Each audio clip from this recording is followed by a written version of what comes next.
절은 2절인데 2절 상반절입니다. 이 모든 날 마지막에는 아들을 통하여 우리에게 말씀하셨으니, 여기 이제 현재 완료이 God has spoken to us by the Son. God has spoken. 하나님이 지금도 예수님을 통해서 우리에게 말씀하고 계신다, 이런 뜻이죠. 그냥 말씀하고 딱 끝난 게 아니고 지금도 계속해서 말씀하고 계신다는 그런 의미가 숨어 있습니다. 그래서 이게 무슨 말인가? 하나님이 지금도 예수님을 통해서 우리에게 계속해서 말씀하고 계신다는 게 이 무슨 뜻인가? 그걸 좀 생각해 보면 좋겠네. 그러면 이제 예수님이 누구시고, 예수님이 누구신데 예수님을 통해서 계속 우리에게 말씀하시는가? 또 하나님이 말씀하신다. 이제 1절에 옛날이죠. 옛날에는 말씀하신 하나님이, 여러 모양으로 말씀하신 하나님이 마지막에 아들을 통해서 말씀하시고, 그다음 계속 말씀하신다. 이것이 이제 그런 1절과 2절 상반절까지는 하나님의 역사 방법, 그러니까 하나님이 어떻게 구원의 역사를 이루어오셨는가, 그러니까 하나님의 역사 방법을 굉장히 간결하게 아주 짧게 이야기하고, 그 다음에 2절 하반절부터 3절까지는 이 예수님이 그러면은 아들을 통해서 말씀하시는데, 이 예수님이 어떤 분인가, 이를 7가지로 쭉 설명을 합니다. 간단하게 처음부터 그냥 서론 가면은 되게 이제 뭐 인사하고 이렇게 하잖아요. 근데 그거 하지 않고 처음부터 하나님이 어떻게 역사하셨고, 또 예수님이 어떤 분이시고 쭉 설명하고, 그 다음에 이제 4절부터는 그 다음에 이제 4절부터 14절까지는 예수님이 천사보다 뛰어나시다. 그러니까 왜 천사보다 뛰어나다고 하십니까? superior. 예수님은 천사보다 superior는 훨씬 뛰어난 거죠. 비교할 수 없을 만큼 훨씬 뛰어나시다는 거고, 그 다음에 이제 2장부터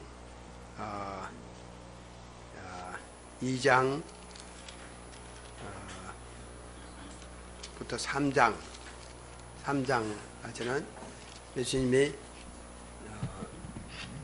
모세보다 뛰어나시다.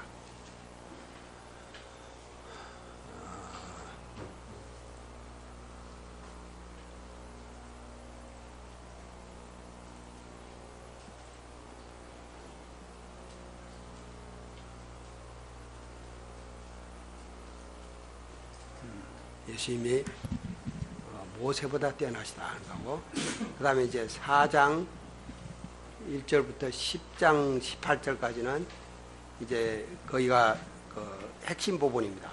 예수님이 우리의 큰 대제사장이 되시다. Jesus is our great high priest. 예수님이 큰 대제사장 되신 예수님이 어떤 분이신가, 하신 일이 뭔가, 거기에 대해서 본론 이야기하고, 그 다음에 10장 19절부터 마지막까지는 예수님을 믿는 믿음으로 살도록 실제적인 권면을 하는 것으로 되게 구성이 되어 있습니다. 한번 살펴보겠습니다. 1번 누가 하실 수 있습니까? 1번 1번 풀겠습니다. 옛적에 하나님은 어떻게 당신의 구속 역사를 이루셨습니까? 옛적의 선지자들을 통하여 여러 부분과 여러 모양으로 우리 조상들에게 말씀하신 하나님이라고 되어 있는데요. 여기서 옛적은 구약시대 예수님 오기 전까지를 가리키는 것 같습니다. 구약시대 하나님께서 선지자들을 통해서 말씀하셨다. 하나님께서 구약시대에는 선지자들을 주로 쓰셔서 선지자들을 통해서 당신의 구속 역사를 이루셨다고 그렇게 말할 수 있는 것 같고요. 여러 부분과 여러 모양으로 라는 말씀이 하나님의 성품에 대해 말해주는 바가 무엇입니까? 이제 여러 부분이 어떤 뜻인지 좀 잘 안 와닿아서 NIV를 보니까 many times 해서 이제 거듭 여러 차례 한 번 말씀하시고 끝난 게 아니고 정말 구약은 끊임없는 어떤 하나님의 그런 계시라고 할 수 있는 것 같습니다. 여러 모양이란 말도 있는 것처럼 성전, 성막, 성전을 통해서도 어떤 하나님께서 당신을 우리에게 어떤 분이신지를 가르쳐 주신 것 같고요. 제사, 율법, 또 선지자들의 여러 예언들, 그러니까 다양한 때로는 시각적으로, 때로는 청각적으로, 하여튼 우리에게 뭔가 이렇게 커뮤니케이션 할 수 있는 여러 가지 수단을 다 동원하셔서 말씀하신 것 같습니다. 이 모든 마지막 날에는 이라는 말씀은 무엇을 강조합니까? 이제 이건 말세라기보다는 지금 아들을 통해서 우리에게 말씀하셨다는 걸 보면 이제 구약 시대 그렇게 계속 하나님께서 말씀하시다가 결국에 이제 예수 그리스도께서 오셨는데 그걸 이렇게 뭔가 강조하는 말이 아닌가 싶은데요. 로마서 말씀도 찾아봤는데 정확하게 왜 이게 이 모든 날 마지막이라고 했는지는 정확하게는 잘 알 수 없었습니다. 아들을 통하여 우리에게 말씀하셨으니라는 구절의 뜻이 무엇입니까? 오늘 제일 중요한 말씀 요절이라고 하셨는데 결국에 예수님은 하나님의 어떤 최종적인 계시다. 그러니까 구약 시대 여러 번 얘기를 하셨지만 그것의 이 완결판 같은 그 모든 것을 다 아우르면서도 결국에 구약에서 말했던 건 예수님의 어떤 그림자에 불과한 거기 때문에 정말 예수님은 완벽한 하나님의 그 어떤 계시가 아닌가 그런 생각이 들었습니다.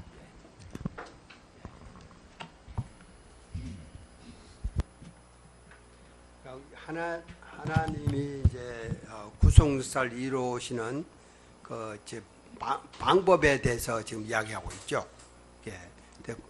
하나님이 우리가 하나님이 이제 계시, 하나님이 자기 자신을 나타내시는 방법. 하나님이 우리가 하나님이 안 보이시는데 우리가 어떻게 하나님을 알 수 있을까요? 하나님이 보이시면은 참 보면 참 좋겠는데 안 보이시단 말이야. 근데 안 보이시지만은 우리가 하나님을 알 수가 있습니다. 근데 어떻게 알 수 있을까요?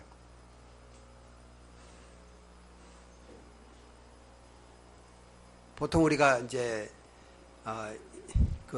두 계시로 그러니까 하나님이 자기 자신을 리빌하시죠. 그러니까 계시하시는데 계시하시지 않으면은 우리가 모르잖아요. 하나님이 자기 자신을 하나님의 영이시고 또 하나님의 정말 우리가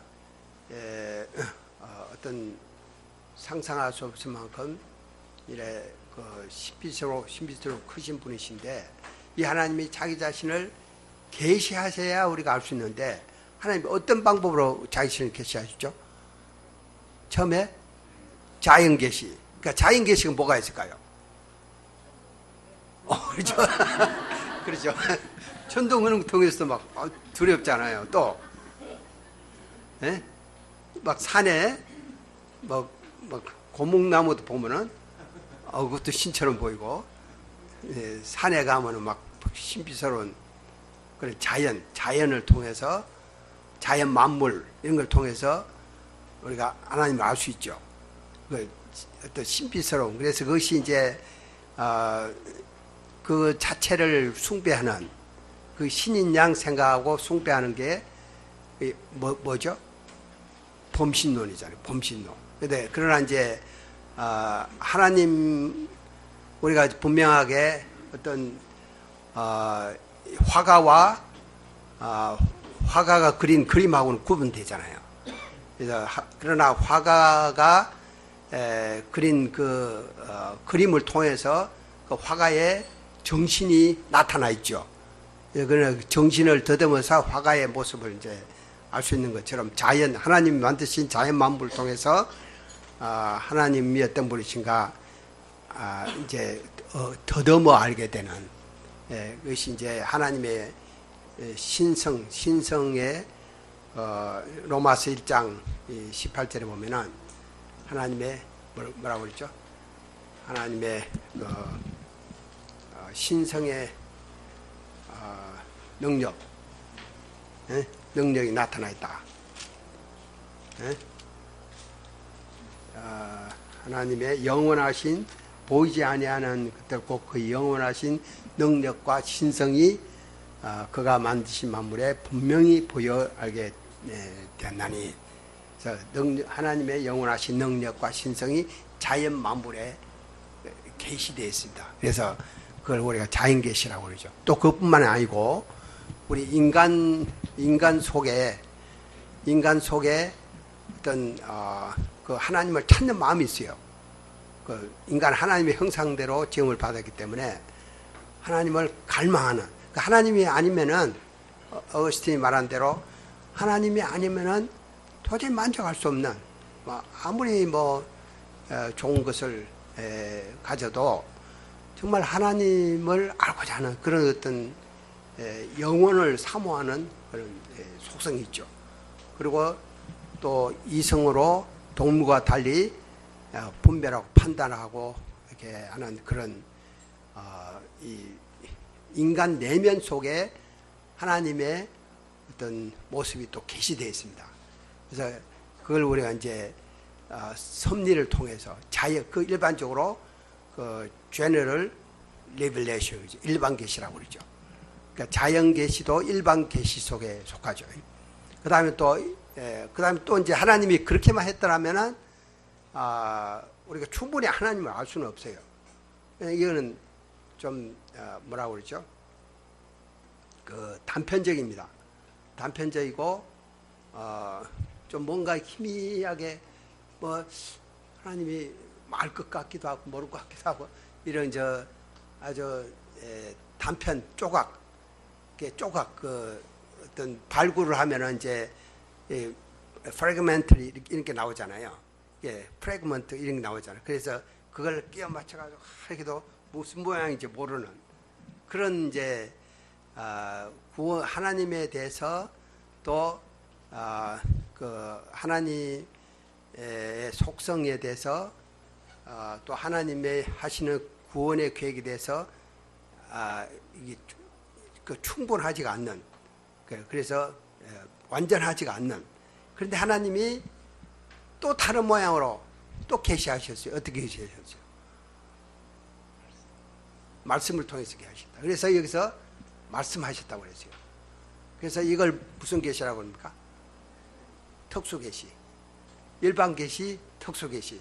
이거는 하나님이 직접 이제 만물을 통해서 하신 게 아니라 직접 자기 자신을 말씀하신 거예요.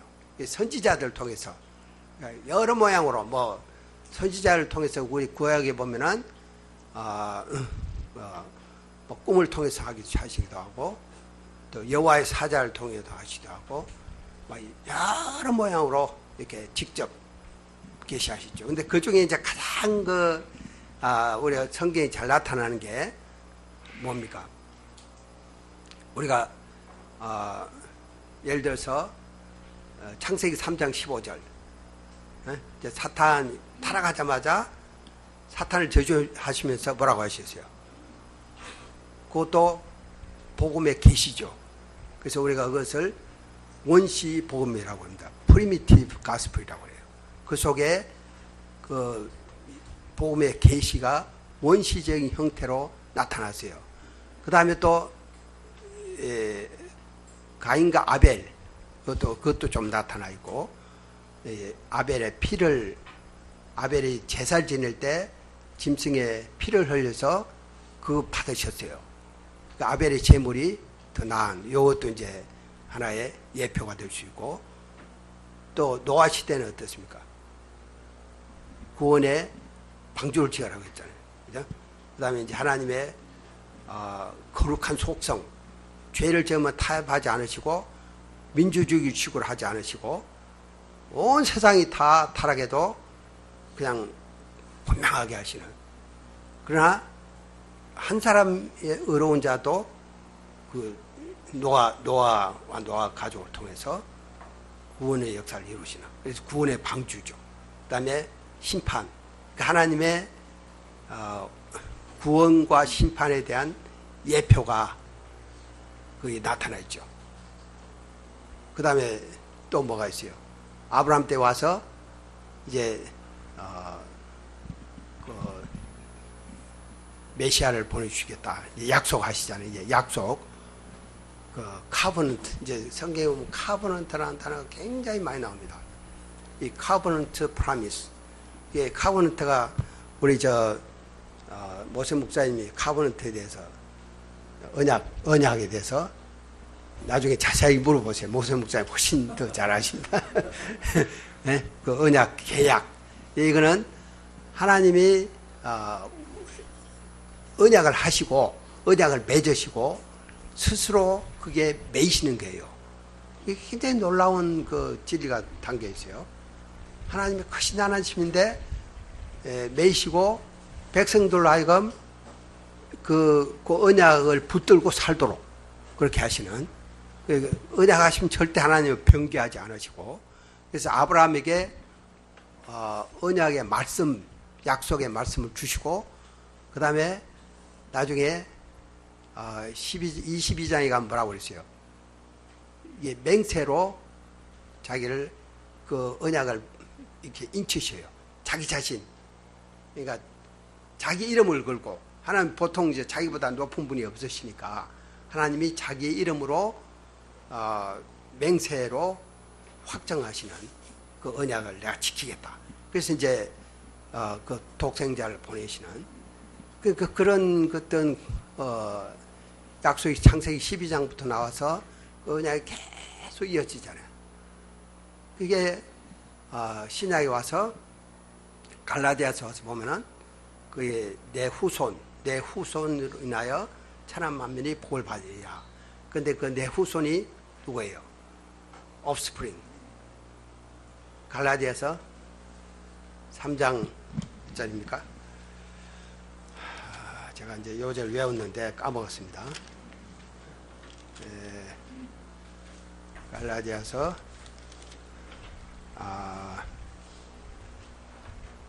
3장 16절입니다. 갈라디아 3장 16절에서 그 자손, 그 후손은, offspring은 복수가 아니고 단수라고 그랬어요. 그래서 예수 그리스도를 가리킨다. 그게 이제 계시하심으로 나중에 예수님이 오심을 통해서 확정이 된 거죠. 이런 것들이 구약에서 이렇게 계시된 게 이렇게 점진적으로 처음에는 원시 형태로 계시됐다가 그 다음에 점점 거기 발전합니다. 이게 프로그레시브하게, 그러니까 그 점진적으로, 그러니까 계시의 점진성이라고 그래요. 또 계시가 하나님이 그냥 한 번에 왕창 다 하신 게 아니고 처음에 조금 하고, 그냥 감당을 못 하니까, 사람들이 감당을 못 하니까 감당할 수 있게끔 조금 했다가 또 얼마 있다가 또 조금 하셨다가 또 조금 더 하시다가 이렇게 하고 나중에 선지자에 가면은 이 뭡니까 이사야 선지자 같은 경우는 아주 분명하게 그 예수님이 어떻게 어디서 탄생하실 것인가.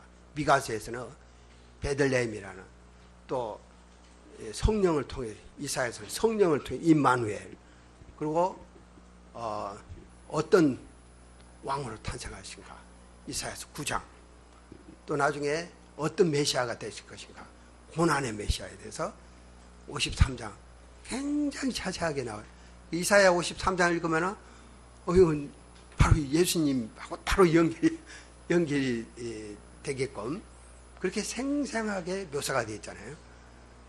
그런 것들, 욥기에도 예수님의 그 중보자 되신 예수님 나오고 부활에 대해서 나오고, 그러니까 선지서에 보면 그런 게 그냥 중간중간에, 나중에는 처음에는 조금 나왔다가 나중에는 여러 번, 나중에는 굉장히 많이 나왔다가 예수님 때 와서 그냥 프로그레시브리 점진적으로 하다가 예수님 때 완전히 최종적으로 decisively 그냥 완전히 finally 더 이상 계시는 없어요. 네? 그래서 이 완성된 계시로 계속해서 지금도 말씀하고 계십니다. 놀랍잖아요. 저는 성경을 읽을 때마다 그 하나님의 구원의 계획 이루시는 이게 굉장히 놀라운 그 하나님의 지혜와 이게 그 섭리 이런 걸 느껴요. 네. 그 출애굽기 같은 데도 보면은 이거는 완전히 구원에 관한 예표죠. 이스라엘 백성들이 바로의 노예 밑에서 구원받는 것을 어린 양의 피를 잡아서 그러면은 그 피를 바르면은 그 패스 오버를 하면은 산다. 그런 게 어디 있어요? 정말 웃기잖아. 네? 그런데 그 어린 양의 대신 예수님 바로 그 예표하는 거죠. 또 예수님이 이스라엘 백성들이 막 불평할 때 이제 모세가 막 길 가다가 불평하니까 하나님이 불뱀을 보내서 그냥 불평하는 입술들을 다 물게 했어요. 이 불평하면 안 됩니다. 그러면 불뱀이 와서 물어버려요. 그러면 이제 독이 순식간에 보이잖아요. 그럼 어떻게 해야 돼요? 해독제를 하고 막 빨리 이걸 불뱀을 죽이고 그래야 되잖아요. 그런데 모세가 기도하니까 녹뱀을 달아서 그걸 쳐다보는 자는 살리라. 그런 게 어디 있어요? 정말 웃기잖아. 녹뱀을 보면은 그 살리라. 근데 예수님이 나중에 요한복음 3장 15절에서 그거 말씀하셨잖아요. 녹뱀이 예수님을 상징하는 그런 것들이 구약에 하고 신약하고 얼마나 놀랍습니까? 놀랍지 않아요? 그러니까 참 굉장히 이 구약과 신약이 이렇게 옛날 약과 새로운 약이 아니고 굉장히 그 조화롭게 신비로운. 그래서 우리가 구약을 읽을 때는 반드시 신약의 눈으로 읽어야 됩니다. 신약의 눈으로 봐야 돼요. 그 다음에 신약을 읽을 때는 또 구약의 눈으로 봐야 돼요. 그래서 이렇게 Scripture Interpret Scripture, 이게 아주 중요한 성경 해석의 원리 중에 하나죠. 그래서 이 하나님이 이렇게 말씀하셨다. 그 다음에 나중에 최종적으로 예수님을 통해서 딱 종지부를 찍고 그 다음에 이제 예수님을 통해서 계속 말씀하시는 거예요.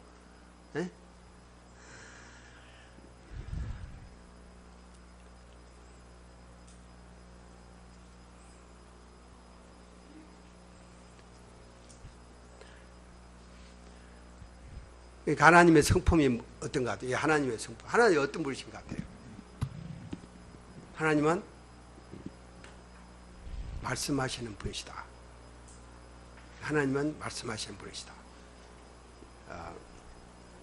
그러니까 말씀한다는 건 인격이잖아요. 하나님은 말씀하시는 분이시다. 인격을 가지신 분으로서 우리에게 말씀으로 역사하는. 그러니까 말씀 공부가 참 중요한 거예요. 예? 자꾸 막 엉뚱한 걸 찾지 마시고, 이게 하나님 우리한테 이 엄청난 그 말씀을 주셨어요.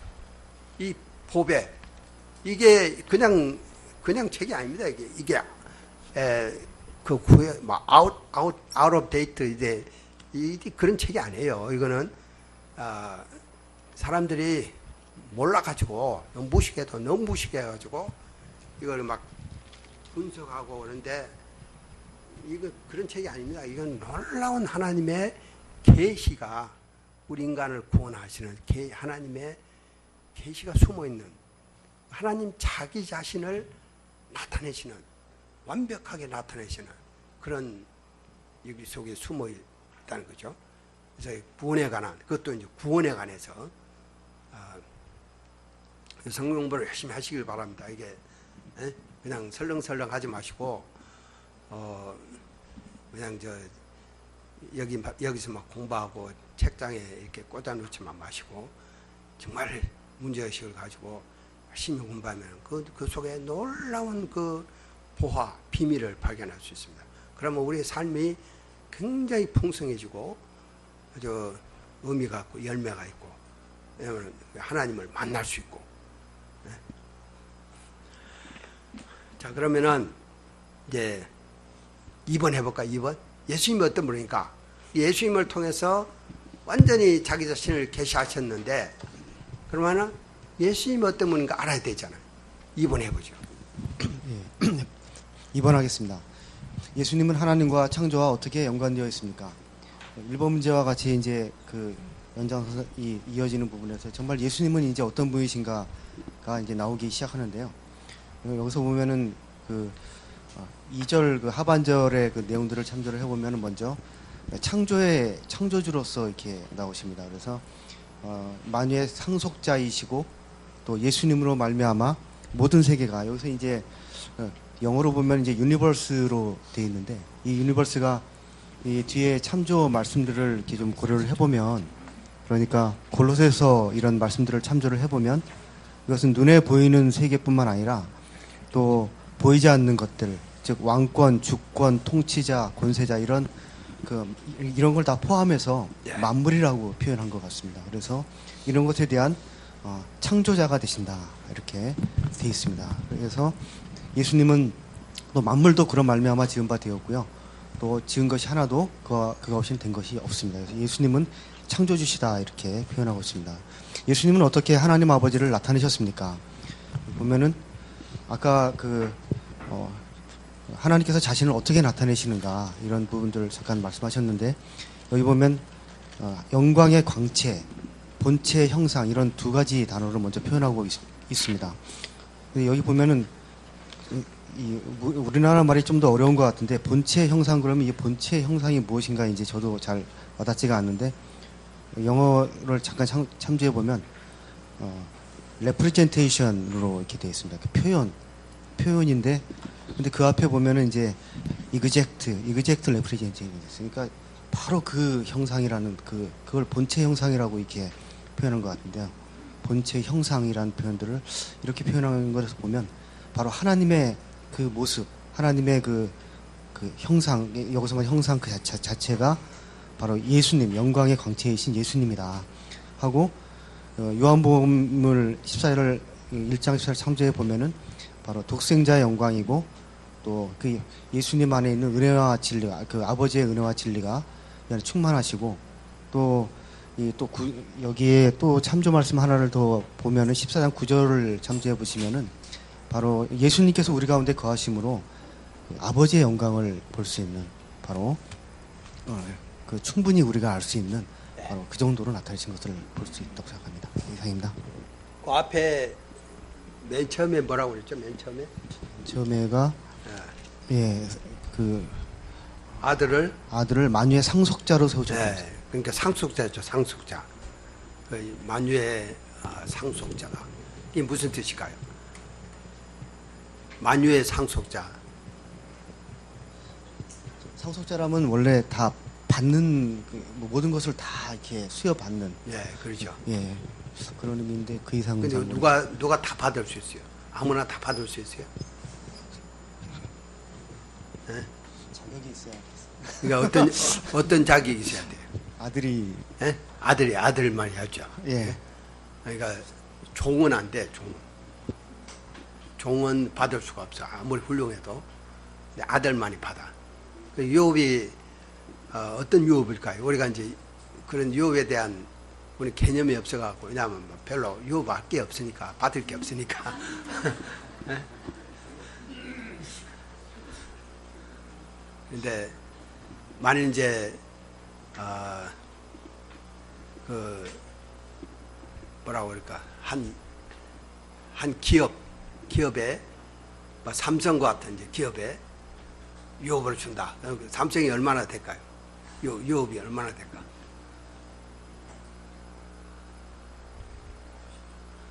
예? 몇백조? 예, 잘 모르겠죠. 잘 상상이 안 가죠. 근데 그 정도 아니고 한 나라 이제 나라를 유업으로 판다면 어떻게 될까요? 한국에 그냥 피 터지게 싸우죠. 그 유업으로 받기 위해서. 그래서 왕자의 난이 일어나고 뭐 그러잖아요. 네? 그건 작은 문제가 아니죠. 그런데 이제 나라를 유업으로 받는 것도 그것도 잠시. 네? 근데 만유는 뭐가 돼? 만유.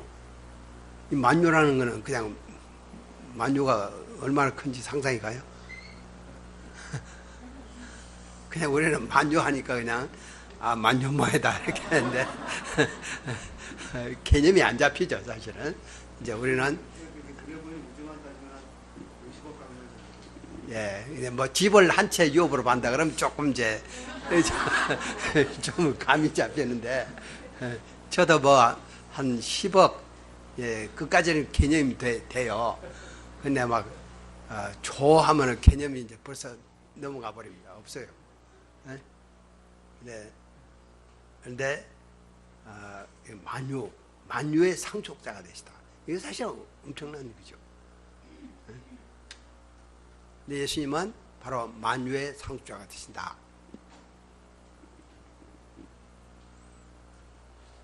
그럼 우리하고 어떤 관계가 있을까요? 예수님이고 나하고 뭐 예수님은 만유의 상속자가 되는데 나는 뭐 아무 관계가 없는 것처럼 느끼잖아요. 근데 관계가 있어요. 어떤 관계가 있을까?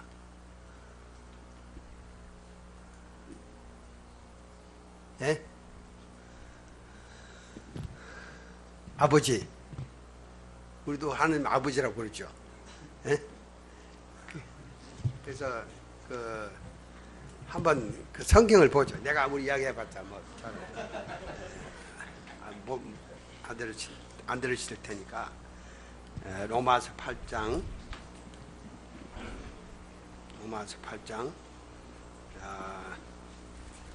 17절 한번 읽어보세요. 누가 한번 읽어보세요. 로마서 8장.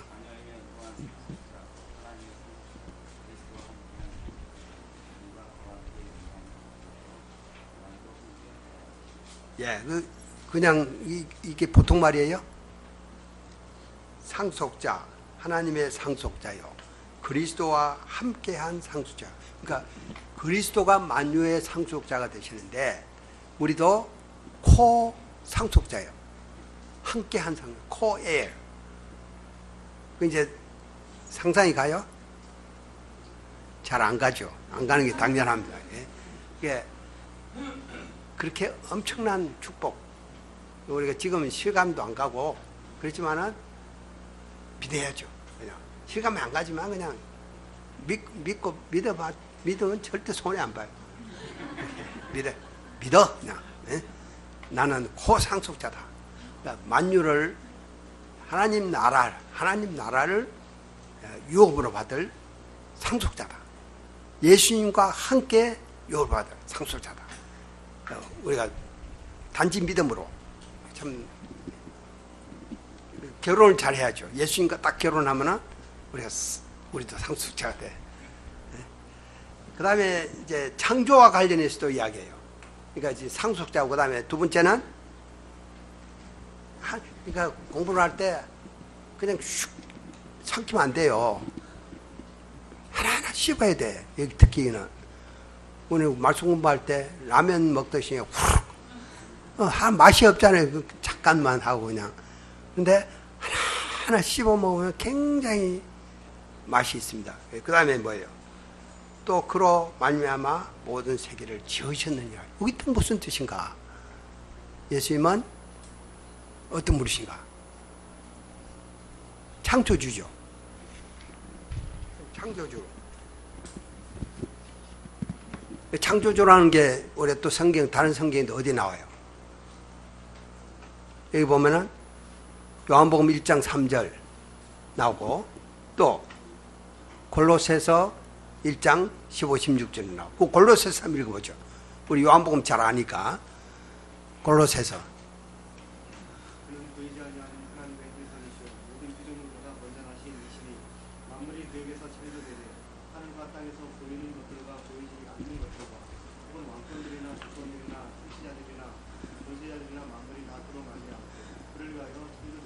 예, 여기 학생들 별로 없습니까? 예? 그런데 왜 학생들은 그냥 가만히 있어? 뭐 읽으라 하면 막 착각 읽어야지. 좀 늙었나? 이렇게,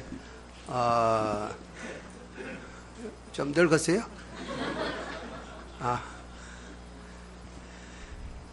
우리가 다음부터는 하세요. 적극적으로. 이거 봐, 신성유 목자 아직 안 늙었잖아요. 이게.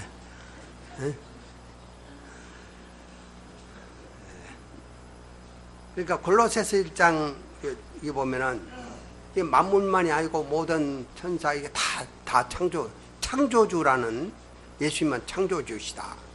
자, 그게 무슨 의미가 있을까요? 요사이 우리가 사람들이 뭘 믿어요? 그 학교에서 교육받는 게 창조주 믿어요? 에? 뭘 믿어요? 그거 어떻게 생각하세요? 모세, 우리 어떻게 생각하세요? 아주 지성인인데 어떻게 생각해요? 여기 차를 빼야 된대요, 이 부목자. 여기 앞마당에 있는 차 좀 세우신 분은 빼주시면 좋겠습니다.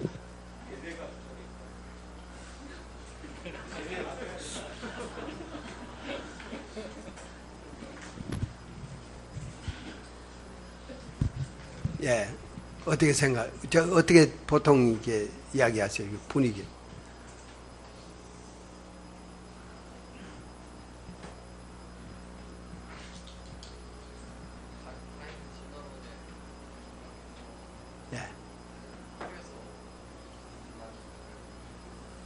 근데 그거 어떻게 make sense 돼요? 진화론 많이 배웠잖아요. 저는 어렸을 때부터 창조론을 배워서 그냥 그런 게 잘 안 그냥 그런가 보다 하는데, 다른 애들은 이제 그게 좀 더 창조론보다 좀 더 과학적이라고 생각을 많이 하는 것 같습니다. 예. 근데 그럼 어떻게 자기가 반박해요? 저는 그냥 반박 안 하고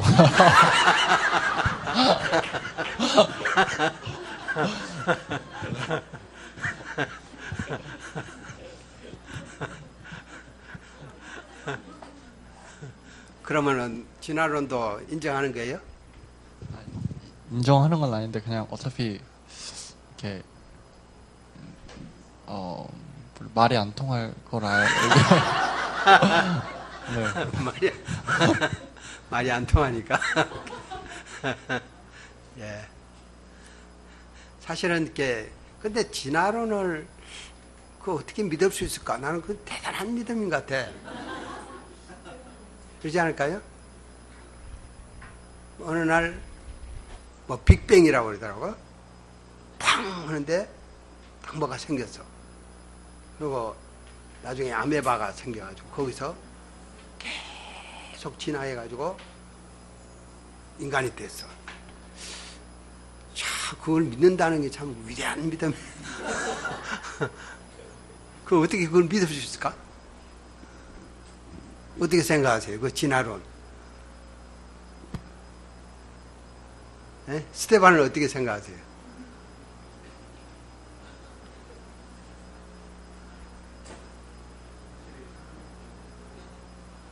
예? 뛰어난 믿음이 필요한 것 같아요. 예? 더 뛰어난 믿음이 필요한 것 같아요. 뛰어난 믿음이 필요한 것 같아. 네, 정말 네, 확률적으로 일어날 수 없는 일인데 그런 걸 그냥 받아들이는 것 자체가 되게 어떤 저희가 생각하지 않고 그냥 그냥 생각 안 하고 그냥 받아들이는 것 같아, 그죠? 예. 다 받아들이니까 별로 생각 안 하고.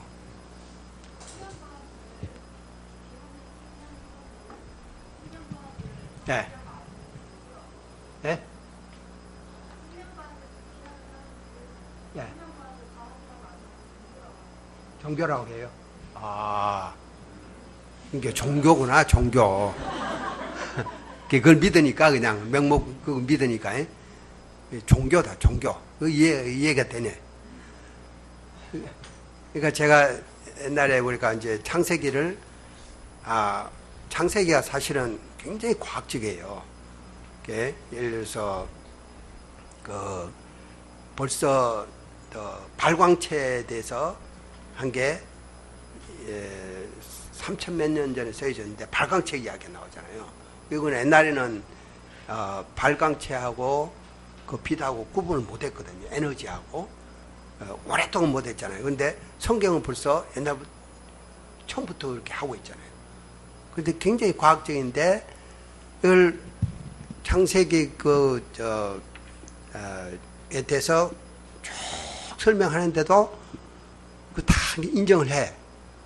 우리 몸의 구조에 대해서도 이거는 창조주만이 이거는 만들 수 있는 이거 창조주 인정해요. 그런데 안 믿어. 참 이상하다. 머리로는 이해하면서도 마음으로는 안 믿어. 그래서 제가 발견한 거는 이 믿음이라는 거는 머리의 문제가 아니고 이게 마음의 문제구나. 이게 마음에 이게 고린도전서 고린도후서 4장에 보면은 이게 이 세상의 신이 사탄이 이렇게 믿지 못하게 블라인드 했다고 그랬어요. 예? 가려웠다. 우리를 눈을 가려버린 거야. 그러니까 참 그런 사람들이 참 많은 것 같아요. 그런데 나중에 이제 말씀의 계시가 들어가면은 이게 마음에 빛이 이렇게 생겨가지고 딱 이렇게 빛이 생기면은 계시가 임하면은 그때 이제 믿게 되죠. 그래서 이 말씀이 참 중요합니다. 이렇게 말씀에. 그래서 예수님이 그러면은 예수님이 우리는 이제 믿죠.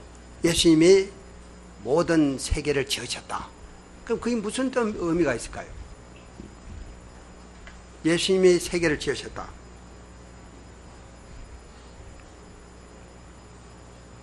단지 이제 그 지은 세계를 창조하신 창조의 의미와 목적, 반드시 창조에는 의미와 목적이 있잖아요. 그죠? 그러니까 우리 인생에 의미와 목적이 있다는 그 외에 또 어떤 의미가 있을까요? 예수님이 나를 창조하셨다. 예수님이 우리를 창조하셨다. 그러면은 나하고 관련해서 어떤 의미가 있을까요? 내 생명도 예수님이 창조하신 거예요. 그러면은 내 생명이 내 것이 아니라는 거죠. 사실은 우리 모든 생명이 내 것이 아니고 이거는 예수님께 속하다. 그러니까 예수님이 생명의 주인이 되신다는. 그러니까 예수님이 생명의 주인이 되신다는 게 의미하는 바가 뭘까요?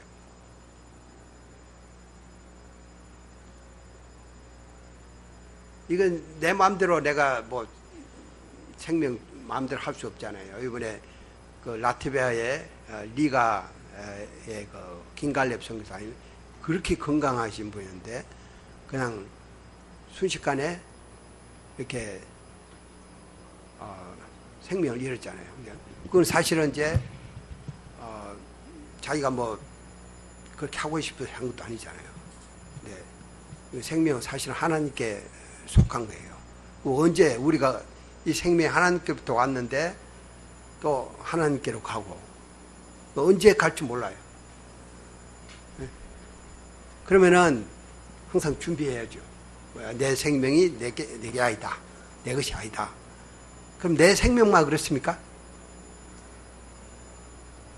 우리 자녀들의 생명, 부모의 생명, 이게 내게 아니고 주님, 예수님의 것이다. 그러면 그게 무슨 의미가 있을까요?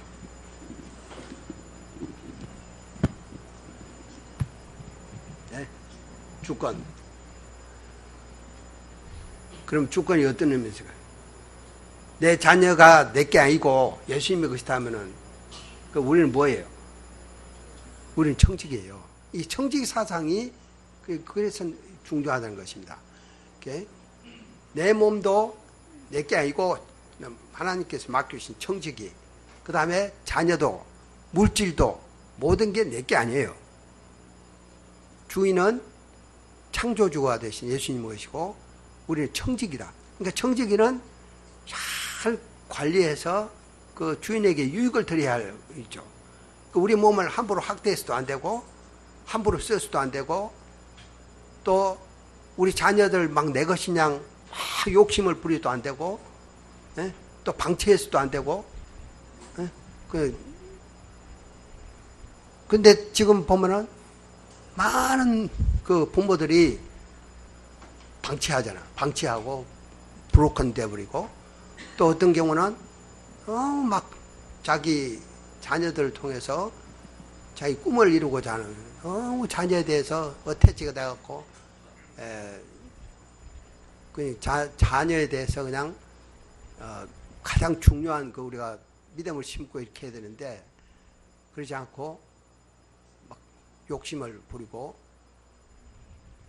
그래서 그거는 올바른 자세가 아니죠.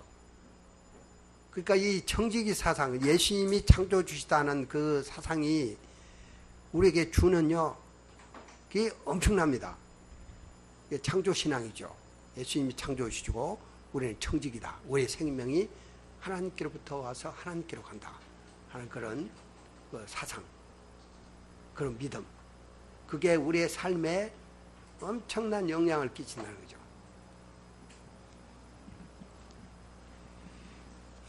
단지 우리 인생의 의미와 목적만 찾는 게 아니고 내가 어떤 삶을 살아야 할 것인가, 이 땅에서 내 생명에 대해서, 우리 자녀에 대해서, 또 부모에 대해서, 우리의 물질에 대해서 분명한 가치관 가질 수 있어요.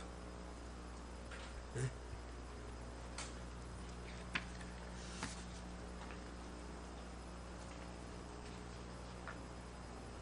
좀 이야기 좀 해보시죠. 창조 신앙에 대해서. 네?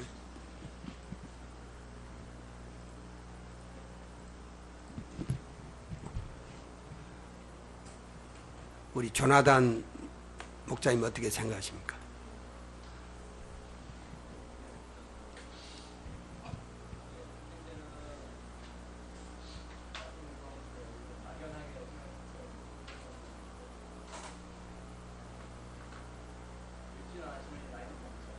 네.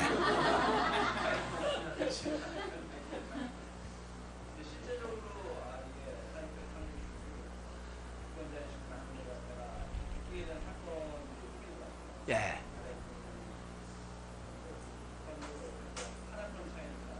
예. 예.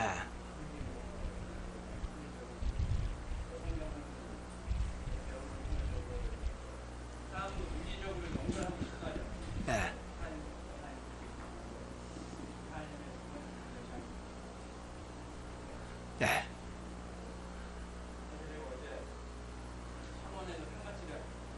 예. 예.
네.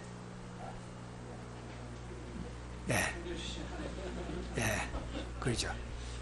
예. 그러니까 우리가 이제 이 생명을 함부로 쓰면 안 되죠. 내 자신을 위해서. 물질도 마찬가지고 우리가 하나님의 것이기 때문에 우리가 정말로 하나님이 원하시는 대로 써야 되고 모든 걸 생명, 자녀 모든 게 우리가 어떻게 해야 되는가 청지기로서 어떻게 해야 되는가. 그러니까 너무 그 말은 이제 너무 자녀 문제에 매이지 마시라는 거죠. 막 자녀 문제로 인해서 막 그냥 땅이 푹 꺼지기도 하고 막 또 잘 되면 막 푹 올라가기도 하고 그러지 마시라는 거죠. 이제 그냥 잠잠하게 기도하고 잘 되면 감사하고 못 돼도 감사하고 또 기도하고 이렇게 너무 어태치. 그러니까 어태치 되는 건 참 좋은데 너무 어태치 되는 그것도 문제인 것 같아. 너무 이렇게 막 내 소유인 것처럼 이렇게 하는 것도 문제예요. 그렇다고 그냥 팽개치라는 말 절대 아닙니다. 큰일 납니다. 굉장히 잘 우리가 돌봐야죠. 돌보고 하나님의 마음으로 하나님이 기뻐하시는 방향으로 돌보고 기도하고 믿음을 심고 그리고 우리 자신도 어떻게 하면 하나님이 원하시는 방향으로 청지기 사상이 아주 중요한 것 같습니다. 그 다음에 영광의 광채시다. 예수님은 또 이제 하나님 아버지를 어떻게 나타내셨는가. 거기에 이제 영광의 광채라고 그랬죠. 그거는 뭘 말할까요? 요한복음 1장 14절로 한번 읽어보세요. 젊은 사람들,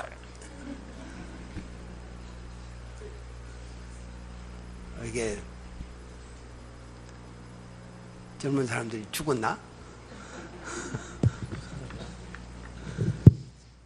말씀이 육신이 되어 우리 가운데 거하심에 우리가 그 영광을 보니 아버지의 독생자의 영광이요 은혜와 진리가 충만하더라.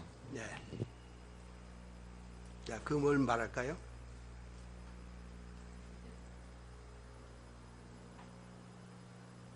영광의 광채다.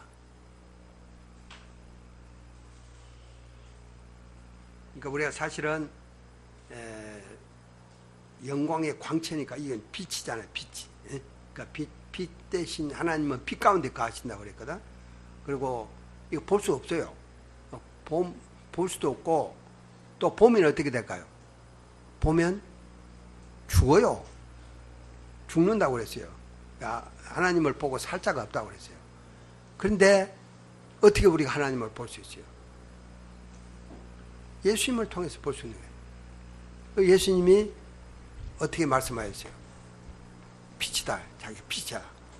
예수님은 세상의 빛이다. 그래서 이 빛 대신 우리가 예수님을 통해서 하나님의 모습을 볼 수 있는 거죠. 왜냐하면 완전히 계시하셨으니까. 그 다음에 본체의 또 형상이시다고 그랬습니다. 본체의 형상. 이걸 뭘까요? 이거는 이 engrave 이렇게 새기는 그런 뜻인데 도장을 이제 딱 찍으면은 그 도장의 모습이 그대로 카피하듯 딱 새겨지잖아요. 그와 같이 하나님의 그 모습이 예수님에게 그대로 새겨져 있습니다. 근데 사실은 이제 이건 새겨져 있다는 게 어떤 복사가 아니고 그 하나님 자체의 모습이죠. 왜냐하면 예수님 바로 하나님이시니까. 그래서 여기 이제 삼위일체 하나님에 나오는데 성부, 성자, 성령, 우리가 그 중 이해를 할 수가 없습니다. 그거는 신비에 속한 일이기 때문에. 그러나 예수님은 우리가 하나님을 어떻게 볼 수 있는가? 예수님을 통해서 볼 수 있습니다. 예수님은 하나님의 형상이시니까, 본체의 형상이시니까 하나님의 모습을 완전히 계시하셨습니다. 그래서 우리가 이 예수님을 배우는 것이 참 중요하죠. 그 다음에는 3번 해보죠. 3번.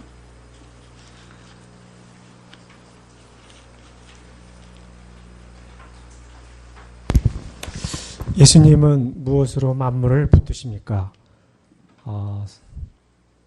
그의 능력의 말씀으로 만물을 붙드시며, 그렇게 했습니다.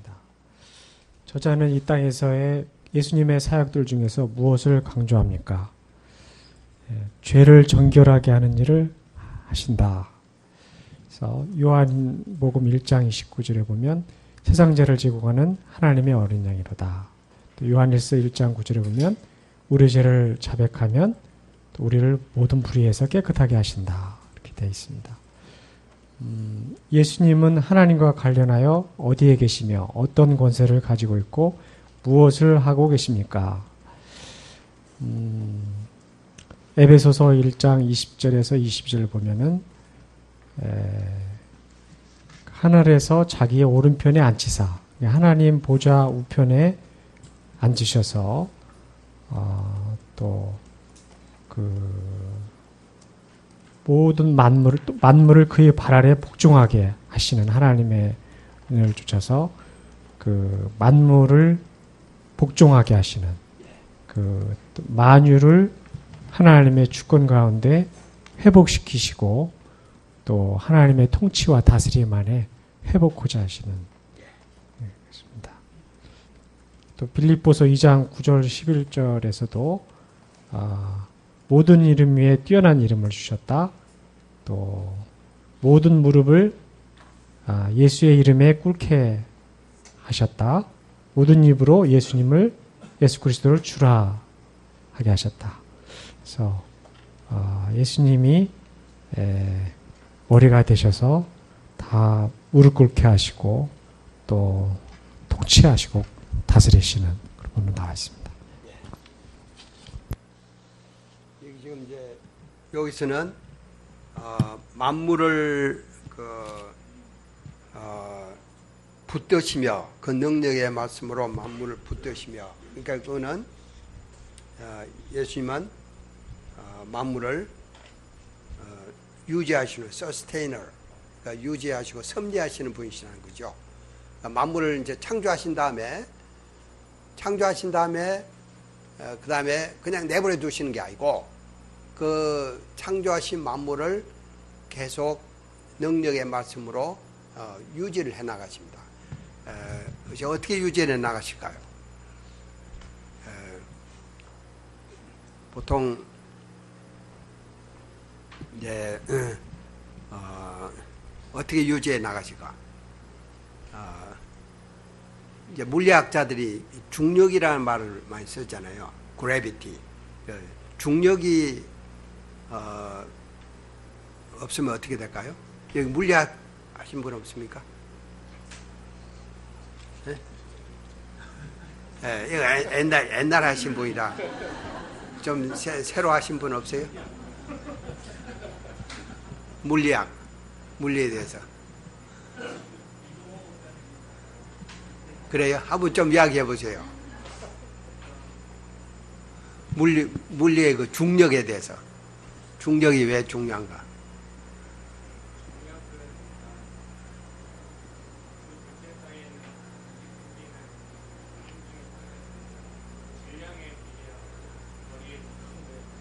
예.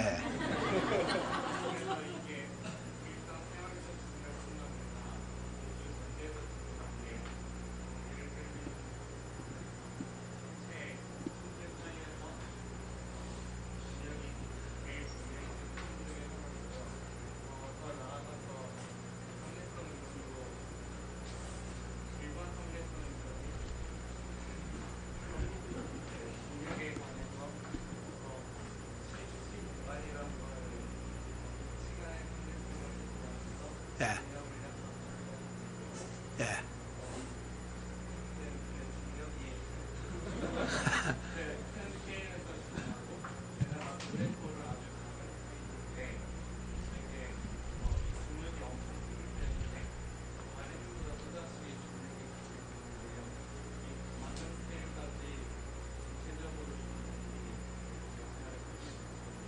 예. 잘 이해를 잘 못하겠네. 심오해가지고 말 중력이 없으면 어떻게 될까요? 우리가 보통 그 우주에 이렇게 얘가 중력이 없는 그런 상태 어떻게 될까요? 어떤 현상이 일어날까요? 우리가 이렇게 예? 뭘 이렇게 떨어뜨렸는데 보통 이제 막 떠다니잖아요. 예? 우주에 이렇게 막 그럼 굉장히 멋있을 것 같잖아. 그러면 모든 만물이 막 이렇게 떠다닌다고 한번 생각해 보세요. 이게 심각한 문제예요. 사실은 중력이 없으면은 예? 이렇게 예? 뭐가? 아, 소화가 안 돼. 내려오진 않으니까.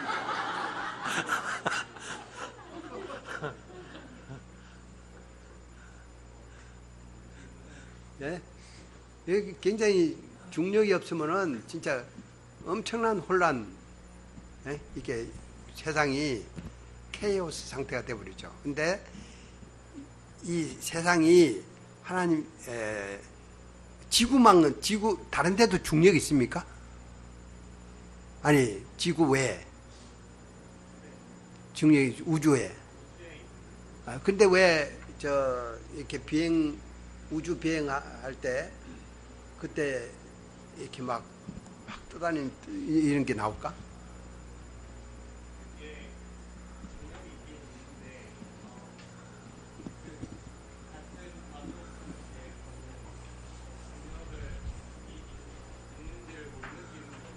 예.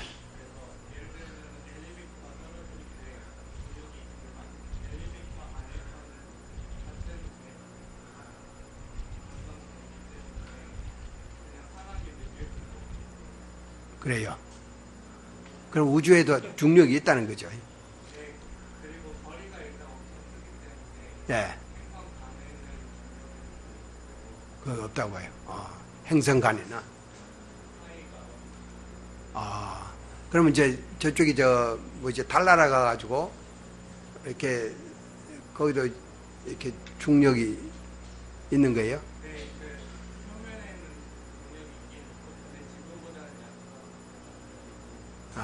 그래서 이렇게 걷는 게 불편하구만. 하여튼 참 중력이라는 게 신비해요. 근데 바로 그 예수님이 사실 중력이에요, 중력. 말씀으로 모든 만물을 붙드시는. 신비하잖아. 그러니까 유지한다는 그러니까 우리의 삶을 다 이렇게 유지시켜 주시는, 우리의 생명을 유지시켜 주시고, 그게 예수님이 그러니까 그냥 구원하신 다음에 그냥 내버려 두시는 게 아니고, 그냥 실제 삶 속에서 우리를 말씀으로 붙들어 주시는, 이게 붙들어 주신다는 게 얼마나 참 감사해요. 나를 그냥 내버려 두시지 않고, 보통 이신론자라고 하지. 이신론자, 그러니까 디이스트, 이신론자들은 그렇게 주장하잖아요. 지구를 하나님이 처음에 딱 창조하신 다음에 탭을 딱 이렇게 틀어놓고, 옛날에 그 시계 있잖아요. 시계, 탭 시계 있죠. 탭 딱 틀어놓으면 자동적으로 이렇게 막 돌아가잖아요.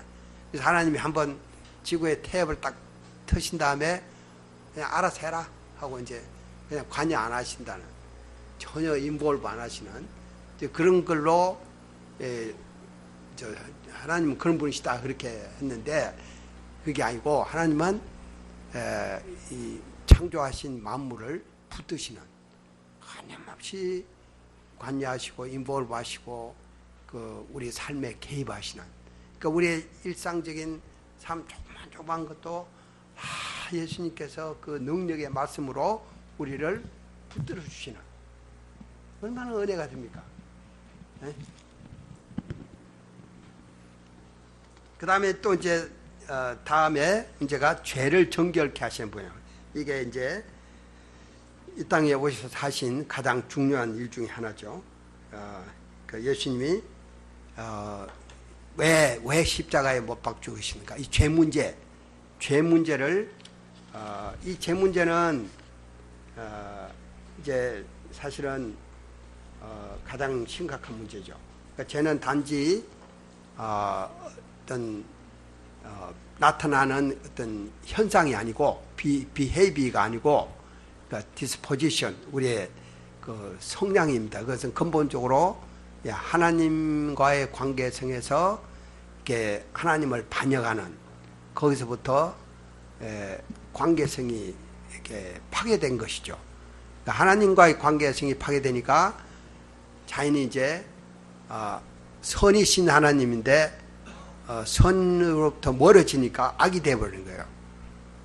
그리고 생명이신 이제 생명의 근원이 생명에서 끊어져 버리니까 이게 죽음이 되어버리는 거예요. 그 빛이신데 빛에서 끊어지니까 어둠이 되는 거예요. 그래서 어둠과 악과 모든 이런 생명이 없는 이런 것들이 이 원래 그 생명 자체이시고 빛이 되시고 모든 공급자가 되시는 이분하고 관계성이 멀어지는 데서 생겨나는 거죠. 그래서 죄라는 것은 단순히 어떤 교만하고 자기중심적이고 이런 것들이 현상이고 근본적인 것은 바로 하나님과의 관계성 속에서 멀어져 버리는 파괴된 그러니까 자연이 아름다운 형상이 추해져 버리고 또 이제 길티의식이 생기고 이렇게 우리 힘으로 해결할 수 없는 그러니까 이거는 하나님과의 관계성을 회복할 때만이 다시 이렇게 죄 문제가 해결되는데 그거를 예수님이 이제 죄의 싹슨 사망이니까 예수님이 피 흘리심으로 그 자기 자신이 죄 없으신 예수님이 그 값을 지불해 주심으로 관계성을 회복시켜 주셨어요. 하나님과의 관계성을.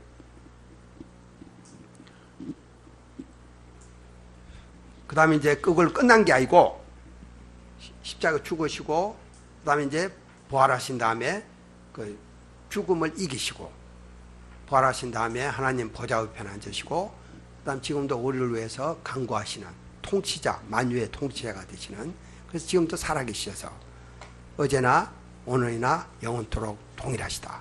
그러니까 이 예수님을 통해서 우리에게 계속 말씀하시는 그러니까 그냥 우리가 섬기는 분은 죽은 분이 아니에요. 죽은 분이 아니고 지금도 살아계셔서 계속 역사하시는 그런 분이시다. 그러니까 예수님이 어떤 분이신가 다시 한번 정리해 볼까요? 첫째, 예수님은 만유의 상속자가 되신다. 둘째, 세계를 창조주가 되신다. 셋째, 하나님의 영광의 광채가 되신다. 그 다음에 본체의 형상이시고 그 다음에 서스테이너 만물을 붙드시는 능력의 말씀으로 만물을 붙드시고 그 다음에 죄를 정결케 하시고 그래서 우리의 하나님과의 관계성을 회복시켜 주시고 그 다음에 높은 곳에 계신 만유의 통치자가 되시고 지금도 살아계셔서 지금도 우리를 위해서 간구하시는 예수님에 대해서 쭉 이야기 그 다음에 이제 4절부터는 천사에 가는 이야기야. 자, 천사 왜 누가 할 차례예요? 4번 예수님은 어떤 근거로 천사보다 뛰어나십니까? 그가 천사보다 훨씬 뛰어나면 그들보다 더욱 아름다운 이름을 기업으로 얻으심이니. 그러니까 예수님은 그 어떤 천사보다도 위대하시기 때문에 하나님께서는 예수님께 천사들보다 뛰어난 이름을 주셨다고 하셨습니다. 그 예수님은 이제 천사는 피조된 자잖아요. 피조된 피조물로서 근본적으로 창조주 되신 예수님과는 차원이 다른 그런 존재입니다. 예수님의 이름은 어떤 점에서 천사보다 뛰어납니까? 그 5절부터 이렇게 구약을 인용하는 말씀이 이렇게 많이 나옵니다. 그래서 뭐 너는 내 아들이라 오늘 내가 너를 낳았다. 천사는 뭐 아들이 아니잖아요. 그래서 아들하고 차원이 다른 이제 존재고 또 이제 나는 그에게 아버지가 되고 그는 내게 아들이 되리라. 또 같은 구약의 말씀, 시편 말씀을 인용했고요. 제가 6절에 보면은 또 그 이제 너는 저기 하나님의 모든 천사들은 그에게 경배할지어다. 경배 대상은 창조주 하나님이 되어야 되는데 천사가 그를 경배한다고 했습니다. 그리고 7절에 보면은 시편 말씀을 또 인용한 건데 그는 그의 천사들을 바람으로 그의 사역자들을 불꽃으로 삼으시느니라고 했습니다. 그러니까 천사들을 바람 삼으시고 그의 종들을 불꽃같이 만드시고 이제 이런 점에서 볼 때 그 예수님이 이제 예수님의 그 우월성 천사보다도 우월한 그런 존재. 과거에는 아마 이렇게 천사 숭배가 있었던 것 같아요. 이제 그런 점에서 예수님이 얼마나 위대하신 분이신가라는 것을 구약의 말씀을 인용하면서 이야기하고 있는 것 같습니다. 그러니까 왜 천사에 대해서 이렇게 천사보다 뛰어나다 하는 게 이제 그렇게 여기 이제 천사보다 뛰어나다는 것을 그 1장에 보면은 구약에서 8번이나 구약에서 인용해가지고 천사보다 뛰어나다는 것을 증명합니다. 그러니까 왜 문제는 이제 왜 천사보다 뛰어나다는 것을 이렇게 이야기를 할까요? 이제 그 당시에 우리가 이제 천사에 대한 사람들의 인식을 좀 생각해 볼 필요가 있죠. 천사를 어떻게 생각했을까요? 일반적으로. 지금도 그런 생각 안 해요? 사실은?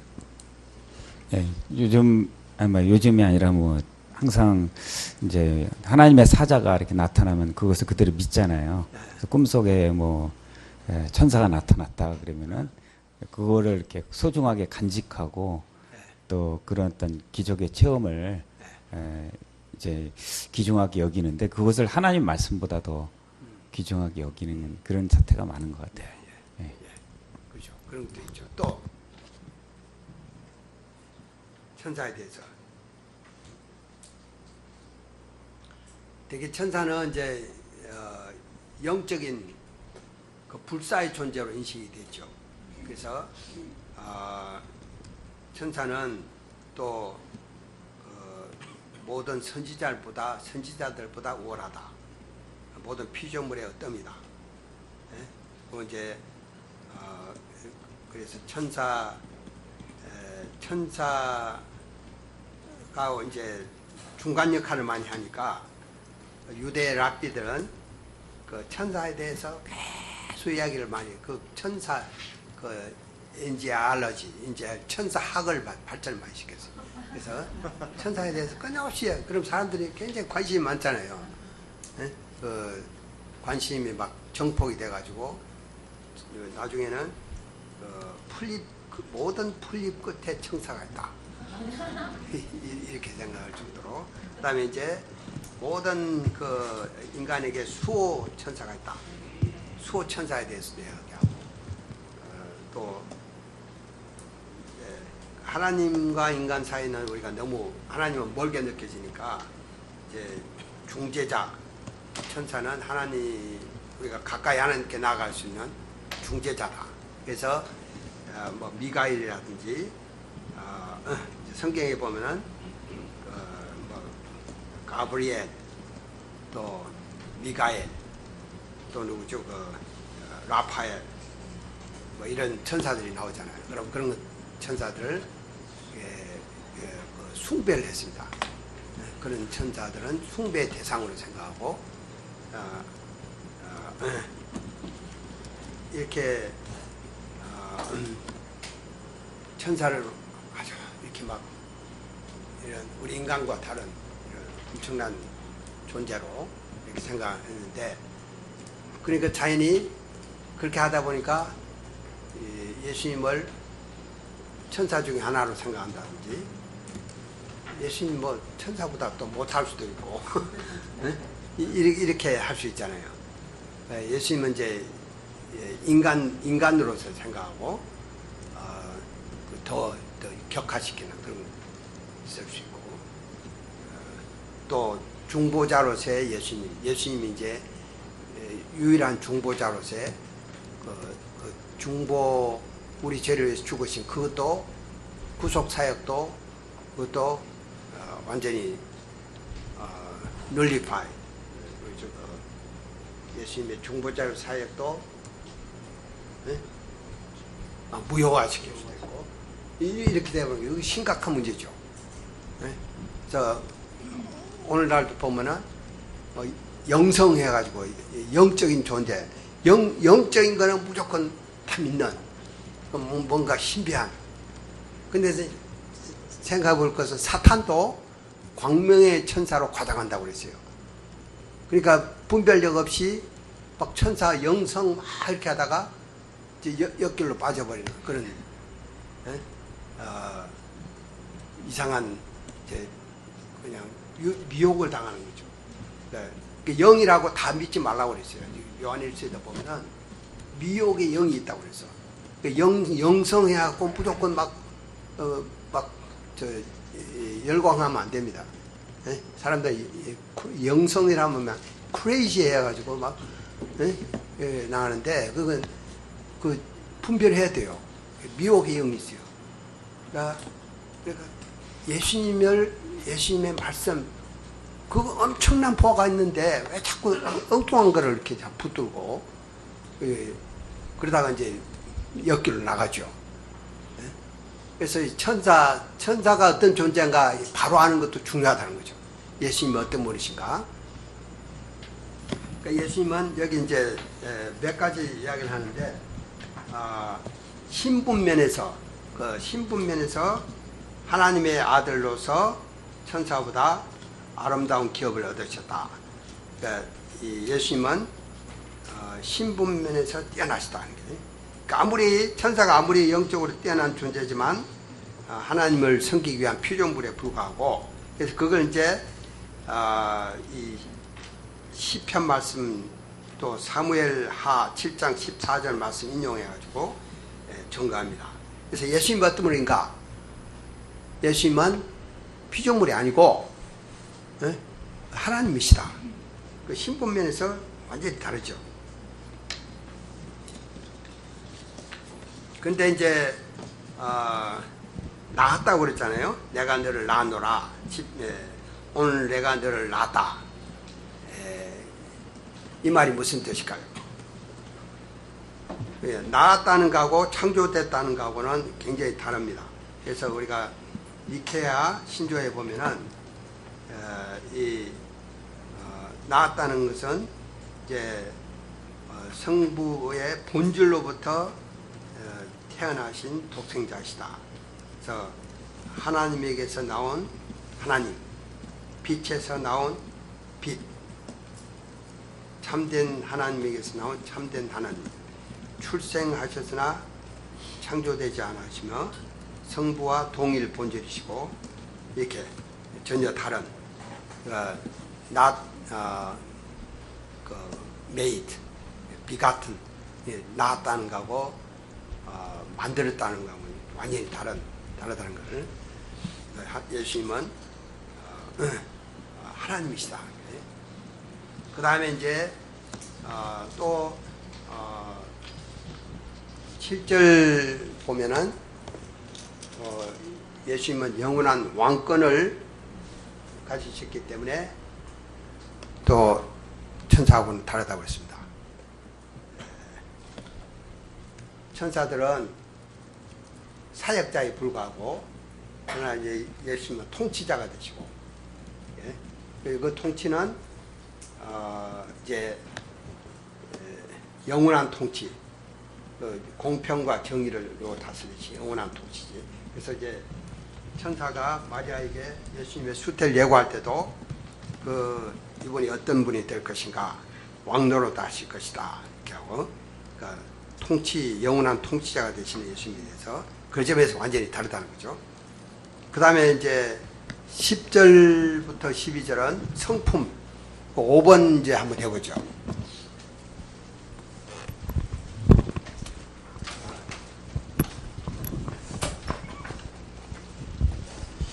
예수님의 지위와 성품과 왕국 측면에서 볼 때 주님은 어떤 점에서 천사보다 뛰어나십니까?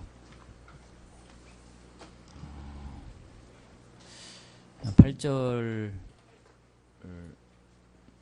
그 왕 대신 하나님 보좌 앉아서 영원히 다스리시는 왕 대신 분으로 이야기하시는 것 같고요. 그리고 창조주가 되신다. 10절에 보면 땅의 기초를 두시고 창조하셨다 그랬고요. 그리고 영원하신 분이다.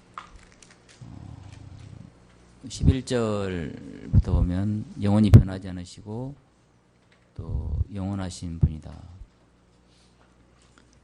그리고 하나님 우편에 또 앉으신, 하나님으로서 하나님 우편에 앉으신 분이다. 13절에 얘기하는 것 같고요.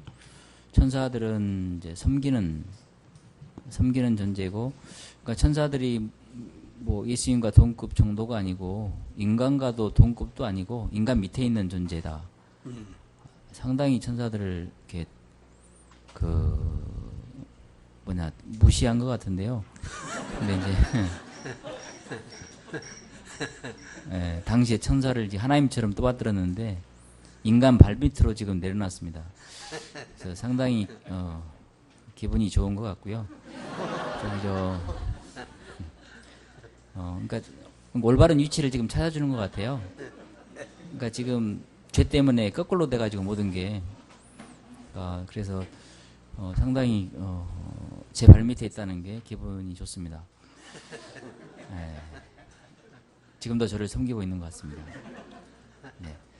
하여튼 예수님은 천사들과는 비교할 수가 없는 그런 존재인 것 같고요. 그리고 성품 면에서도 그런 것 같습니다. 성품은 잘 모르겠는데요. 성품 면에서도 네, 이상입니다. 그러니까 그 10절부터 12절 보면은 그 창조주와 피조물의 차이입니다. 그러니까 예수님은 창조주시고 피조물은 낡아지죠. 그러니까 창조주는 안 낡아지지만은 영원하신 분이시지만은 피조물은 낡아진다는 거죠. 그래서 이 피조물이 낡아진다는 게 참 우리가 옛날에는 이 엔트로피 법칙에 의해서 피조물은 점점 낡고 부패하고 변하고 망하게 되죠. 그게 엔트로피 법칙 아닙니까? 그러니까 절대로 영원하지 않죠. 그래서 옛날에는 이제 과학은 막 불변한 것처럼 생각했는데 이제 아인슈타인이 상대성 원리를 통해서 상대적이다. 또 누굽니까? 하이젠베르그의 불확실성의 원리에 대해서 세상에 확실한 것은 하나도 없고 다 불확실하다. 네? 그래서 태양은 이제 영원토록 세상을 환하게 비춰줄 것 같았는데 태양은 어때요? 태양도 소멸하죠. 지금 소멸해가고 있죠. 그죠? 태양도 매 초당 400만 톡씩 무게를 상실해가고 있다. 언젠가는 이제 없어져요. 염려 마세요. 우리 때는 안 없어져요. 태양이 없어진다고 해보세요. 그럼 뭐 이제 끝나죠. 그러니까 참 세상이 다 다 무너지고 점점 부패해지고 있는데, 그러나 이 세상을 창조하신 예수님은 영원 불변하다. 예수님 자체가 영존하신 분이시다. 불변하신 분이시다. 그러니까 이 예수님께 인생의 기반을 둬야 된다. 그러니까 우리가 어디에다가 이제 피조물, 천사나 그 피조된 세계에다가 인생의 기반을 두지 않고 영존하시고 불변하시는 예수님께 기반을 두면은 그게 굉장히 안전하죠.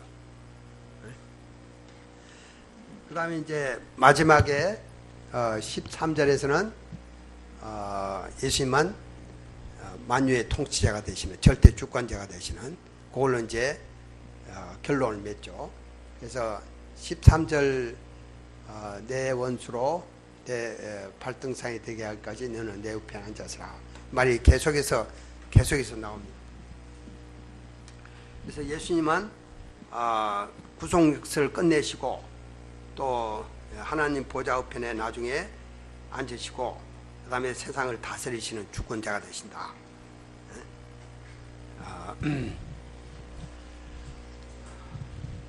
우리가 예수님을 잘 배우는 게 참 중요합니다. 자, 더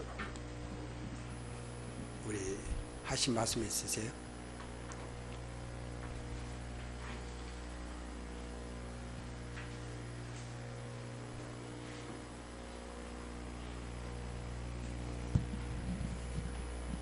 제 혼자만 많이 떠들어가지고 죄송합니다. 이렇게.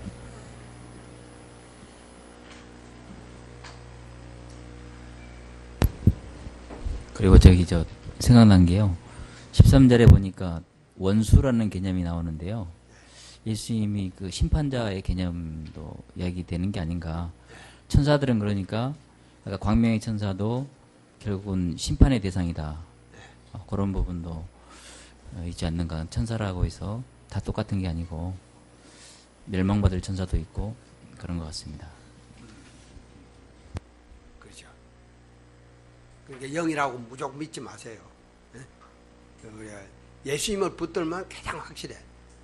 그리고 말씀, 예수님 붙들고 말씀, 예수님을 배우고 말씀을 붙들고 그러면은 그걸 통해서 우리에게 말씀하시니까 그 음성을 듣는 예.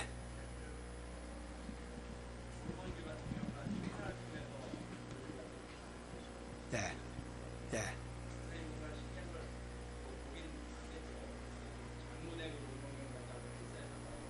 예. 예. 예, 그렇죠. 예, 예.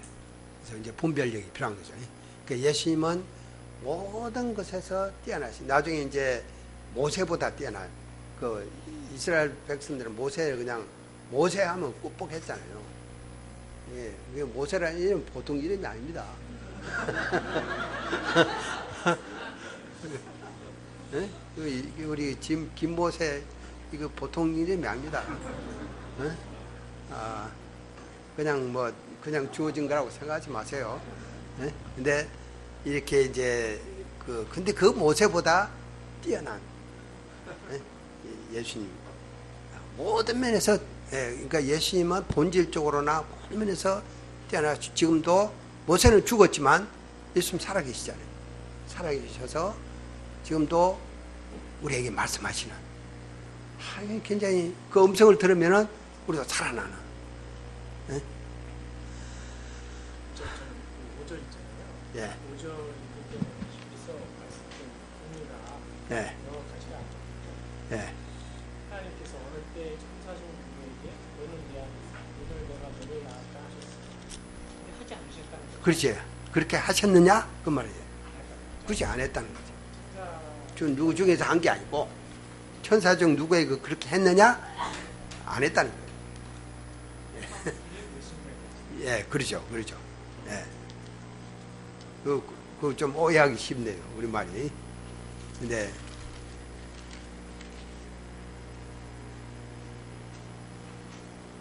그다음에 무슨 이야기는 좋습니다. 이야기 좀 해보세요.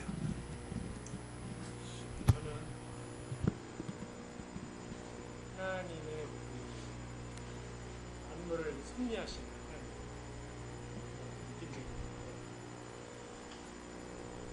지리산에 이제 고르쇠를 따는 사람은 겨울이 가고 봄이 오면서 온도가 바뀌면 나무가 물을 빨아들이는 소리가 들려요. 그러니까 그 지식이 없지만 그 사람은 이제 고르쇠 물을 캐는 사람인데, 예, 나무에서 나오는 물 있잖아요. 그 위장병에 굉장히 좋고 또 관절염에 좋은데, 겨울이 지나고 봄이 가면서 따뜻해 어느 정도 날씨가 풀리냐에 따라서 밤에 나무들이 그 물을 빨아들이는 소리가 들린대요. 그러면 이제 그 다음날 고르쇠 물이 많이 나오는 거예요. 이게 단순히 온도 차의 변화에 의해서 나무의 숨소리를 느끼는 사람이에요. 그 고르쇠 물을 통해서. 그러니까 단순히 그 온도 하나만으로 해도 나무의 그 생장과 정지, 호흡 이런 게 나타나는 거거든요. 그러니까 그 빛과 어둠을 통해서, 온도를 통해서 하나님이 징조와 사시와 일자와 연한을 이루고 그 만물을 유지하고 정결케 하시고 또 지켜가시고 질서를 지켜가시고 그 만물을 섭리하시는 그 하나님의 참 놀라운 것 같더라고요. 제갈공명이 그 천지지 않습니까? 천기를 보고 군사적으로 활용을 해서 아주 놀랍게 적군을 이제 병법을 이용해서 물리쳤는데, 바람이 부는가, 어디로 부는가, 비가 오는가 안 오는가, 단순히 이러한 단순한 천기를 보고도 병법으로 활용해서 화공법을 써가지고 놀랍게 했거든요. 구름의 이런 움직임 보고, 별을 보고, 온도 차에 의해서 바람이 부는가 안 부는가, 이거를 활용해서 그 병법의 천재가 됐거든요. 이 하나님은 만물을 징조와 사시와 일자와 연한을, 물과 무수의 경계를 정확히 지키시고 인간이 안정되게 해변가에서 살게 하셨죠. 그 만물을 섭리하시는, 그 서스테인 하시는 그 하나님의 그 신실하심이 얼마나 놀라운가, 그 참 생각을 한번 해봤습니다. 근데 그것이 이제 예수님이 말씀으로 만물을 붙드신다. 그러니까 우리가 예수님한테 자꾸 초점을 맞추면은 그 예수님이 얼마나 그 참 놀라운 분이신가, 그러니까 우리가 예수님을 발견해야 될 것 같아요. 우리가 믿고 의지하는 예수님이 얼마나 놀라운 분이신가, 우리의 실제 삶 속에 역사하시는, 그러니까 예수님의 음성을 듣고 그 말씀을 붙들고 그렇게 하면은 우리가 살아계신 예수님을 동행하고 삶 속에 그런 이제 실제 우리 삶이 달라지죠. 사실 예수님 나와 함께 계신다. 나에게 말씀하시고 나를 인도하시고 이렇게 섭리하시는, 나를 붙드시고, 참 굉장히 멀리 있는 게 아니에요. 가까이서. 네?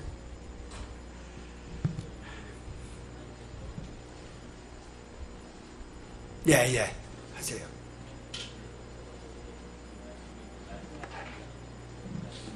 예.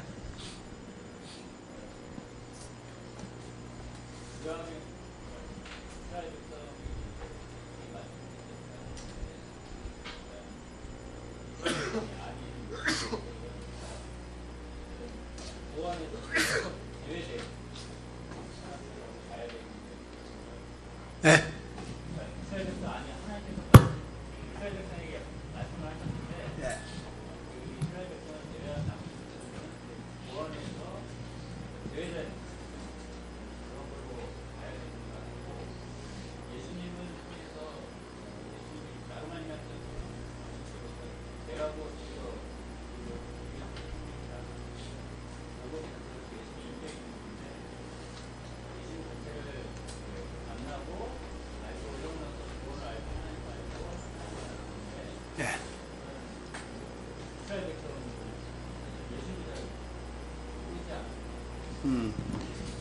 그래서 이제 그게 우리가 히브리서 11장에 보면은 그러니까 우리의 개념은 이제 이런 리니얼 이제 직선적으로 이렇게 많이 생각하죠. 근데 이제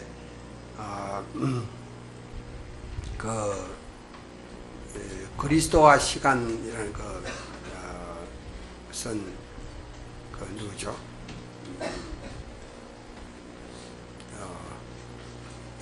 갑자기 시간이 그리스도와 시간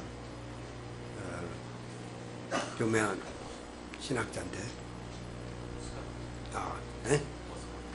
오스카 쿨만이 이제 그리스도와 시간이라는 시간 개념에 대해서 이야기를 했어요. 근데 보통 옛날에 시간 개념은 원 개념이었어요. 원은 이게 이제 자꾸 이렇게 돌아가잖아요. 그래서 인카네이션 그냥 환성이 된다는. 그래서 이제 인도의 시간 개념 보면은 우리가 사람이 원숭이가 될 수 있고 전생이 잘못하면은 이게 다시 태어나는 그런데 그러니까 이거는 이제 진짜 소망이 없는 거죠. 근데 이 기독교만이 리니얼 직선적인 개념이에요. 근데 이제 거기서 예수님이 어느 역사상 어느 순간에 딱 나타나셔서 근데 그 다음에 이제 계속 역사하시는 요 개념이 요런 개념인데 또 동시에 또 요런 개념이 있습니다. 요런 개념. 그래서 구약의 사람들은 오실 메시아를 바라보았고 그 다음에 신약의 사람들은 오신 메시아를 믿고 의지하고 사는 그 메시아가 포인트예요.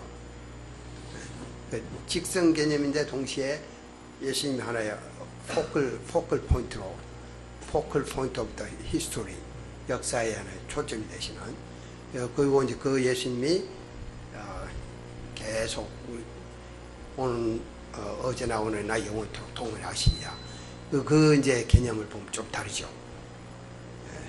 그러니까 구약에 있는 선지자들이 믿음의 조상들이 믿는 그 믿음 이제 그도 예수님을 바라보고 나 그 믿음하고 오늘날 우리가 예수님을 믿고 하는 믿음하고 동일한 그 믿음의 본질은 동일하다는 거죠.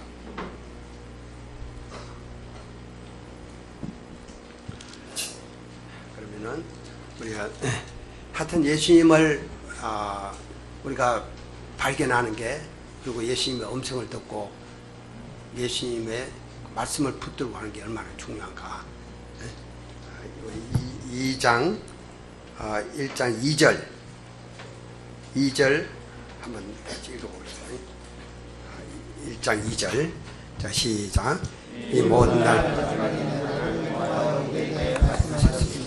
아들 하나님의 성수대로 세우시고 또 그로 말미암아 모든 세계를 지키시느니라. 하나님 아버지 저희들이 살고 있는 세상은 모든 것이 불확실하고 또 상대적이고 이런 사람들이 절대 진리를 부인하고 자기 생각 좋은 대로 행하는 그런 시대에 살고 있습니다. 이런 가운데 우리에게 그 영원토록 살아계시고 우리에게 생명을 주시고 우리를 주관하시고 또 가장 선한 길로 인도하시는 만유의 주 되신 예수님을 우리에게 허락해 주시고 이 예수님을 믿고 의지하고 예수님을 바라보고 예수님을 붙들고 예수님께 초점을 맞추고 그 음성을 듣고 또 그 말씀을 붙들고 살 수 있는 큰 은혜와 특권을 주셔서 감사합니다. 우리가 이 예수님을 발견하고 예수님을 만나고 그 음성을 듣게 도와주십시오. 그래서 우리가 이 세상을 예수님으로 말미암아 이 세상에 승리할 수 있도록 도와주시고 우리가 세상에 말려들지 아니하고 어떤 상황에서도 세상에 참 넉넉히 이기는 이런 모든 칸코너가 될 수 있도록 또 세상을 변화시키는 이런 월드 체인저, 히스토리 메이커들이 될 수 있도록 축복하여 주시옵소서. 예수님의 이름으로 기도합니다. 아멘.